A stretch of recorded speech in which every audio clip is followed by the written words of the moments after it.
When I was a kid in the 1980s, I don't even remember there being a sexual gender identity acronym. I just remember there being people who were gay. Obviously, even the word gay didn't mean what it means today. You may remember the Flintstones theme song ending with, "We'll have a gay old time," which of course meant carefree or cheerful. But then at some point in my childhood, as a Sydney local, I remember the Sydney Gay and Lesbian Mardi Gras. So gay and lesbian were coupled together. But essentially, in terms of sexuality, they were just two sides of the same coin, right? Then at some point, bisexual was added to the mix, so I guess you could say the first instance of the acronym was LGB. Again, from a sexuality point of view, it's a similar logic. A bisexual person is still interested in romantic relationships with people of the same sex. Then in the 90s, T was added, transgender. I also remember people using the words transvestite and transsexual, so I guess T was the umbrella that eventually covered all of them. So now we had LGBT. Then, when I was at uni in the early 2000s, Q got added to the ever-expanding acronym. Queer, which I always thought was a bit of a slur when I was younger. Anyway, in the 2010s, more letters appeared, LGBTQIA+. I referred to intersex, A to asexual, and the plus referred to every other identity not already specifically covered.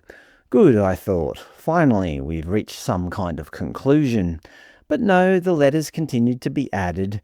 In Canada, they officially added 2S to the mix, meaning two-spirit, a traditional Indigenous cultural role for those who were considered neither men nor women, but occupied a distinct alternative gender status. But now, in the name of hyper-inclusivity, and thank you to the viewer who highlighted this, Canadian MP Leah Gazan recently declared, "When the budget was released, I was shocked to find out that Prime Minister Carney is cutting $7 billion between Indigenous Services Canada and Crown Indigenous Relations. They provided $0 to deal with the ongoing genocide of MMIWG2SLGBTQQIA+. This is abhorrent. This is callous. I'll tell you what's abhorrent is the linguistic gymnastics required to even say it. It sounds like a Monty Python skit from the Ministry of Alphabetical Grievances. Just so we know what she's talking about, the acronym stands for Missing and Murdered Indigenous Women, Girls, Two-Spirit, Lesbian, Gay, Bisexual, Transgender, Queer, Questioning, Intersex and Asexual. Just to be clear, I'm not trying to take away from the plight of any of these individual groups, but we have to call out stupidity when we see it. The whole point of an acronym is to provide a functional shorthand. If the acronym itself becomes an obstacle to communication, it has fundamentally failed its only purpose. Secondly, why is the plus symbol even there?